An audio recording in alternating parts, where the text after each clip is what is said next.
Hello guys, welcome back to my channel. और आप सभी को छठ पूजा की ढेर सारी शुभकामनाएं। तो जैसा कि हम सभी जानते हैं कि छठ पूजा की शुरुआत नहाय खाय से शुरू होती है और आज इस महापर्व का पहला दिन है। और आज इस महापर्व के पहले दिन में बनती है लौकी और चने की दाल और चावल, और इसी को खाने के बाद से शुरू होता है 36 घंटों का महापर्व। और आज ही के दिन गेहूं भी धुलता है, जिससे बनता है इस महापर्व का महाप्रसाद। और इस गेहूं को काफी ध्यान से धोया और सुखाया जाता है ताकि कोई भी पशु या पक्षी इसे जूठा ना कर सके, और इसी वजह से इसे अछूता भी बोला जाता है। एंड यहाँ पे मैं और मम्मा मिलकर गेहूं को धो के सुखा रहे हैं। इन सब के बाद बारी आती है पूजा की, और पूजा करने के बाद आज के विशेष भोजन को ग्रहण किया जाता है और इसी के साथ छठ महापर्व का पहले दिन का समापन होता है।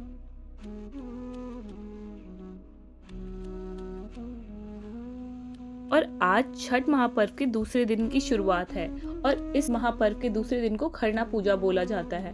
और आज इस महापर्व के दूसरे दिन की शुरुआत मैं और मम्मा चावल की सफाई से कर रहे हैं ताकि इससे आज का जो प्रसाद है खीर बन सके। और इसे काफी बारीकी से साफ करना होता है ताकि एक भी कंकड़ पत्थर ना हो।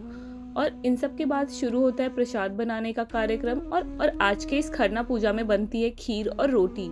और प्रसाद बनने के बाद शुरू होती है खरना पूजा, जिसमें छठी माता को बनी हुई खीर और रोटी और केले का भोग लगाया जाता है। और भोग लगाने के बाद छठ व्रती जो होते हैं वो इस प्रसाद को ग्रहण करते हैं और फिर ये प्रसाद सब में बांटा जाता है।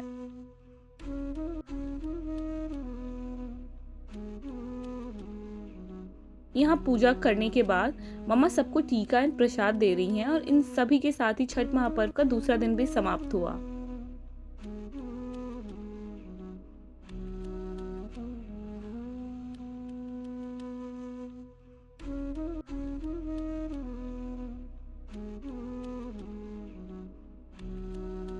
आज इस महापर्व का तीसरा दिन है, जिसे संध्या अर्घ बोला जाता है। और आज के इस दिन की शुरुआत हमने करी है इसके महाप्रसाद बनाने से, जो कि है ठेकुआ। और ये ठेकुआ यहाँ पे हमारा सारा परिवार मिलके बना रहा है। प्रसाद बनाने के बाद हम सबने मिलके घाट को सजाया और इस बार का घाट हमने हमारे घर के छत पे ही बनाया है, जिससे हम सभी ने मिलकर सजाया। और घाट के साथ साथ हम सब भी सज धज के संध्या अर्घ के पूजन के लिए रेडी हो गए हैं। और यहाँ पे मेरे हस्बैंड डाला लेके घाट भी पहुंच गए हैं और मैं और बच्चा party we are all excited to jump into the small pool after puja rituals.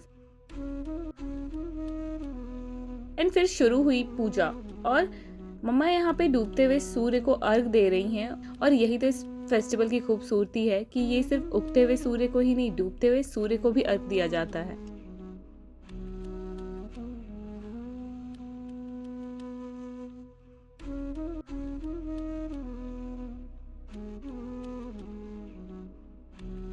आज इस महापर्व का आखिरी दिन है और आज उगते हुए सूर्य को अर्घ देने के साथ ही इस महापर्व की समाप्ति भी हो जाएगी। ये सिर्फ एक पूजा या फेस्टिवल नहीं, हमारे लिए एक इमोशन है। एंड ये वो सारे लोग समझ सकते हैं जो कि इस फेस्टिवल को कभी एंजॉय करा हो। सो या that's it. I hope Chhath माता हम सब पे अपनी कृपा बनाए रखे और ऐसे ही हर साल हर घर में छठ मनाया जाता रहे। So I hope you like this video, and if you did, do like, share and subscribe to my channel. Till then, bye bye. See you in next video.